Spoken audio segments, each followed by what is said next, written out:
ସୁଭଦ୍ରା ଦ୍ୱିତୀୟ କିସ୍ତିରେ ବାଦ୍ ପଡ଼ିଛନ୍ତି 1,83,000 ମହିଳା। ଗୃହରେ ଲିଖିତ ଉତ୍ତର ରଖିଲେ ଉପମୁଖ୍ୟମନ୍ତ୍ରୀ ପ୍ରଭାତୀ ପରିଡ଼ା। ଖବରଟି ଜାଣିବା ପୂର୍ବରୁ ଆପଣ ଯଦି ଆମ ଚ୍ୟାନେଲକୁ ପ୍ରଥମ ଥର କରି ଆସିଛନ୍ତି, ଚ୍ୟାନେଲକୁ ସବସ୍କ୍ରାଇବ୍ କରିବା ସହ ଭିଡ଼ିଓକୁ ବହୁମାତ୍ରାରେ ସେୟାର କରିବାକୁ ଜମାରୁ ବି ଭୁଲନ୍ତୁ ନାହିଁ। ସୁଭଦ୍ରା ଦ୍ୱିତୀୟ କିସ୍ତିରେ ବାଦ୍ ପଡ଼ିଛନ୍ତି 1,83,785 ମହିଳା।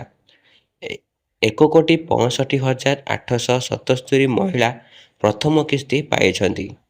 ସେହିଭଳି ଦ୍ୱିତୀୟ କିସ୍ତି ପାଇଛନ୍ତି 98,82,092 ଜଣ ମହିଳା। ପ୍ରଥମ କିସ୍ତିରେ ସରକାର 5,32,93,58,000 ଟଙ୍କା ହିତାଧିକାରୀଙ୍କ ଆକାଉଣ୍ଟକୁ ପଠାଇଛନ୍ତି। ଦ୍ୱିତୀୟ କିସ୍ତିରେ 4,941,04,60,000 ଟଙ୍କା ପଠାଯାଇଛି। ଗୃହରେ ଉପମୁଖ୍ୟମନ୍ତ୍ରୀ ପ୍ରଭାତୀ ପରିଡ଼ା ଏନେଇ ଲିଖିତ ଉତ୍ତର ରଖିଛନ୍ତି।